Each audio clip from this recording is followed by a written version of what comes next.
Hi అండి, welcome to my channel Sita daily vlog. అందరు ఎలా ఉన్నారండి? బాగున్నారా? మీ అందరూ బాగుండాలని మనస్ఫూర్తిగా కోరుకుంటున్నాను. ఈరోజు వినాయక చవితి కదా, బియ్యం పిండితో కుడుములు ఎలా చేయాలో ఇప్పుడు చూద్దాం.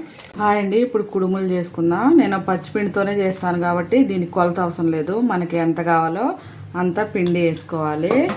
ఆ తర్వాత బెల్లం నానబెట్టిన నీళ్ళు వేసుకొని పిండి కలుపుకోవడమే. కావాలంటే బెల్లం కూడా వేసుకోవచ్చు. మనకు సరిపడా మనం ఎంత తీపి తింటామో అంత వేసుకొని సుమారు ఒక కప్పు వేసాను నేను. ఇలా బెల్లాన్ని ఈ పిండిలో కలిపేసుకొని ముద్దలాగా తయారు చేసుకోవాలి. మనం పచ్చి సలిమిడి చేస్తాం కదా, అలా ఇలా చేసి పెట్టుకోవాలి.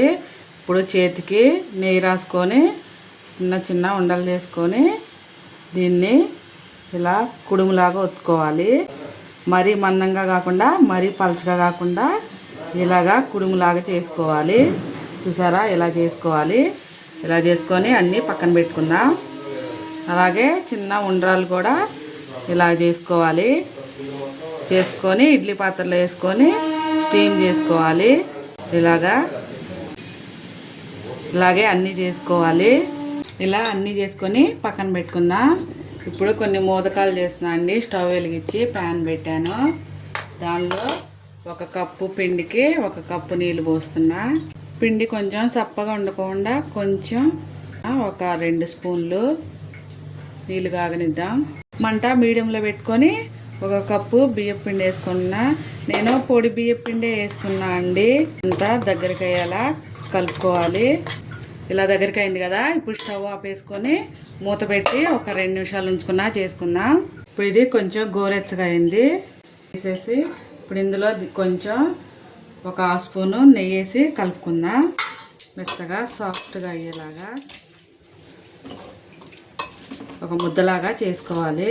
ఇప్పుడు ఇడ్లీ పాత్రకి కొంచెం గిన్నెల ప్లేట్లకి కొంచెం నెయ్యి రాసుకొని పక్కన పెట్టుకోవాలి అన్నిటికీ. అలాగే ఇది ముద్దలా చేసుకున్నాం కదా, దీన్ని మోదకలా చేసుకుందాం. నేను ఒక పూర్ణంబూర్లో పెడతాం కదండి, అది పెడుతున్నా. ఇప్పుడు దీనికి కొంచెం నెయ్యి రాసుకొని మోదక చేసేదానికి దీన్ని ఇలా ఫోల్డ్ చేసుకొని ఉంది కదా, ఈ పిండిని ఇందులో పెట్టేసుకోవాలి. ఇందులో పెట్టుకొని ఈ సైడ్లకి ఇలా నొక్కేసుకొని మధ్యలో ఖాళీ ఉండేలా చేసుకోవాలి. పూర్ణం పెట్టుకోవడానికి పూర్ణం తీసుకొని ఇప్పుడు ఇందులో పెట్టేసుకుందాం.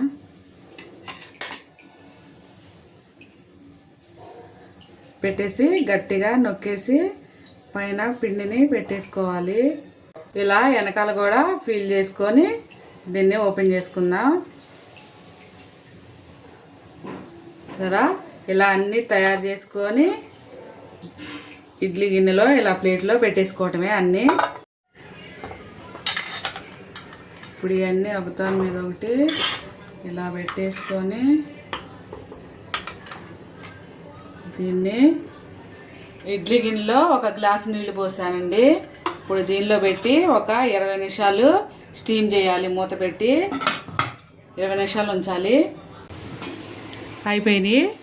స్టవ్ ఆపేస్తున్నా. అలాగే సేమియా చేస్తున్నా అండి. 2 బియ్యం ఇత్తులేసి సేమియా చేస్తున్నా. ఇప్పుడు ఈ గిన్నెలోంచి తీసి బయట పెట్టుకొని అవన్నీ ఒక ప్లేట్లో పెట్టుకుందాం. సరే, మోదక్ భలేగా ఉన్నాయండి. ఒక ప్లేట్లో అరిటాకు వేసాను. అరిటాకు వేసి మొత్తం ఇందులో పెట్టేస్తున్నా అన్నీ తీసేసి. ఇది కూడా చూడండి, ఇంటి ముందు ముగ్గేసాను. అలా గడకే పసుపు రాసాను. వర్షం వస్తుందండి, ఫుల్ వర్షం వస్తుంది. సరే,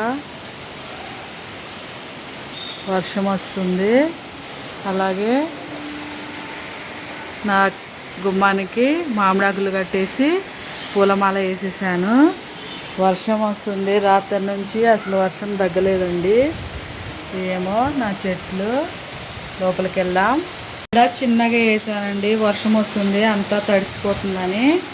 ఇంకా దేవుడు మందిరానికి కూడా పూలమాల వేసి మామిడాకులు కట్టేశాను. సేమియా చేశాను కదా, సేమియా కూడా ఒక గిన్నెలో వేసేసుకుంటున్నా. అన్నీ రెడీ చేసుకొని అక్కడ పెట్టేసుకొని ఆ తర్వాత పూజ చేసుకుంటే ఏమీ ఎత్తుకునే పని లేకుండా ఉంటుందండి. ప్రసాదాలు అన్నీ రెడీ అయిపోయినాయి. ఇక పూజ చేసేస్తా.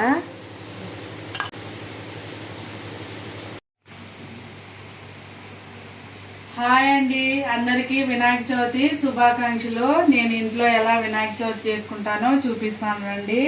ఇది పీట కడిగేసి పసుపు కుంకుమ పెట్టేశాను. అలాగే పీట ముగ్గు వేసాను. ఇది పెడుతున్నా ఫస్ట్. అలాగే మార్కెట్లోకి చాలా రంగురంగుల వినాయకులు వచ్చారండి. ఆ రంగుల వెనక ఎన్ని రసాయనాలు ఉన్నాయో. అలా కాకుండా మనం ఇలా మట్టి బొమ్మను తెచ్చుకొని పూజించుకుంటే పర్యావరణాన్ని కూడా మనం కొంచెం కాపాడినట్టు ఉంటుంది. అందుకే నేను మట్టి విగ్రహం తెచ్చాను. ఇప్పుడు ఈ వినాయకుడిని పీట మీద కూర్చోబెడుతున్నా. అలాగే వినాయకుడికి పాలవెల్లి కడతారు, గొడుగు కూడా వేస్తారు కదండి. పాలవెల్లి కట్టడం నాకు రాదు, అందుకనే నేనే ఇంట్లో గొడుగు తయారు చేసుకున్నా.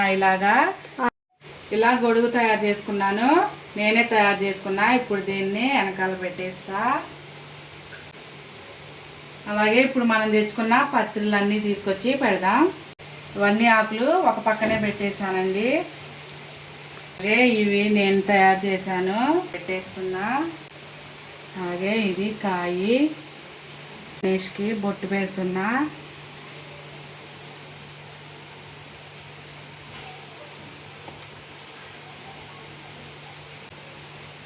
అలాగే దండ కొనుక్కొచ్చాను కదా, అది కూడా వేస్తున్నా. ఇంకోటి కూడా కొనుక్కొచ్చా. ఇప్పుడు 2 పూలు పెడదాం.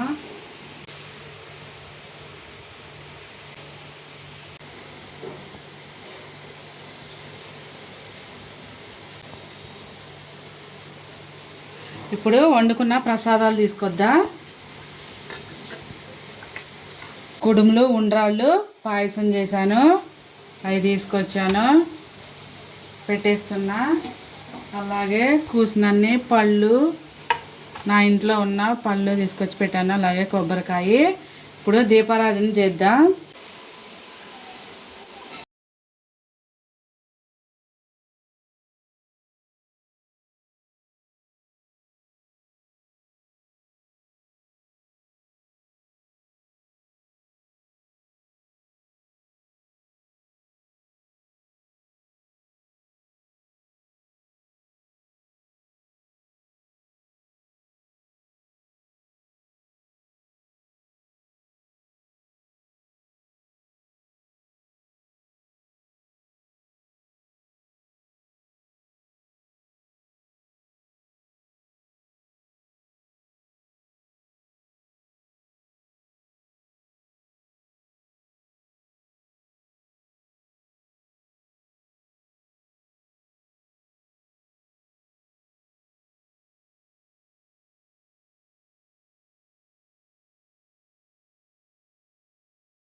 ఇలాగే చేసుకుంటాను. పుస్తకాలు దేవుడి కాడ పెట్టా. ఇప్పుడు దీని మీద ఓం రాద్దాం.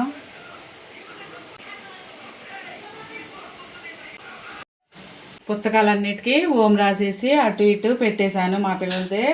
ఇంతేనండి, నేను ఎప్పుడు ఇలాగే చేసుకుంటాను. అందుకనే నాకు వచ్చినట్టు చేశాను. అలాగే అందరికీ వినాయక చవితి శుభాకాంక్షలు. నా పూజ ఎలా ఉందో కామెంట్ చేయండి. నచ్చితే కనుక ఒక లైక్ చేయండి. నా ఛానల్ని సబ్స్క్రైబ్ చేసుకోండి. మీరందరూ కూడా వినాయక చవితి మంచిగా చేసుకోవాలని మనస్ఫూర్తిగా కోరుకుంటున్నాను. అలాగే ఆ వినాయకుడి ఆశీస్సులు మనందరి కుటుంబాలకు ఉండాలని మనస్ఫూర్తిగా కోరుకుంటున్నాను.